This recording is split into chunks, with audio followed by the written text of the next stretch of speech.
এ যেন অবিশ্বাস্য, কেউ হার মানাবে। প্রকাশ্য দিবালোকে একটি দোকান থেকে লক্ষ কোটি টাকা হাতিয়ে নিলেন।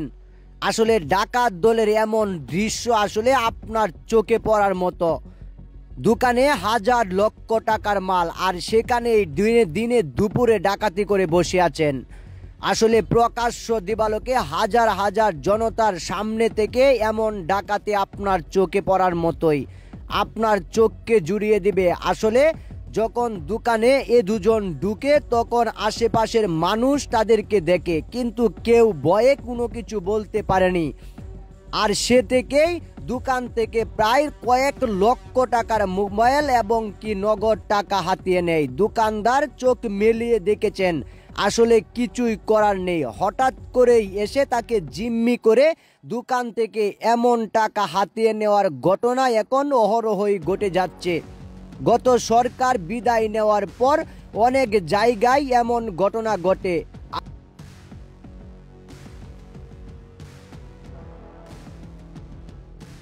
আওয়ামী লীগের কিছু দুষ্কৃতিকারী এমন ঘটনা ঘটিয়ে বাকি দলগুলোকে এমন স্বার্থ হাসিলের নজিরা ঘটায়, কিন্তু প্রকাশ্যে যখন এমন ঘটনা ঘটবে তখন সেটার মোকাবেলা করতে হবে, সেটাই বাস্তব। আর যদি মোকাবেলা না করেন তাহলে হয়তোবা এগুলো অগোচরেই থেকে যাবে। তাই এই ভিডিও থেকে আপনাকে শিক্ষা নিতে হবে।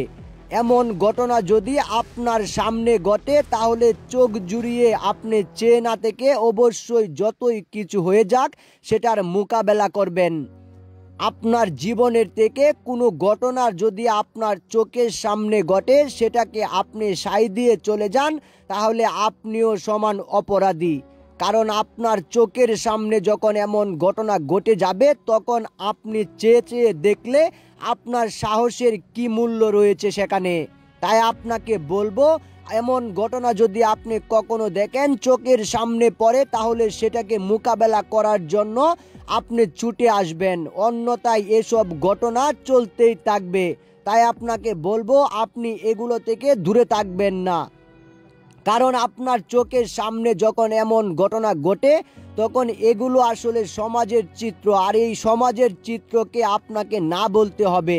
আপনার যে কোনো ভাবেই হোক আপনি সেগুলা থেকে পরিত্রাণ পেতে চাইলেও পারবেন না। কারণ কোনো ভাবে আপনি যদি এগুলো থেকে পরিত্রাণ পেতে চান তাহলে আপনার সাথেও ঘটে যেতে পারে এমন।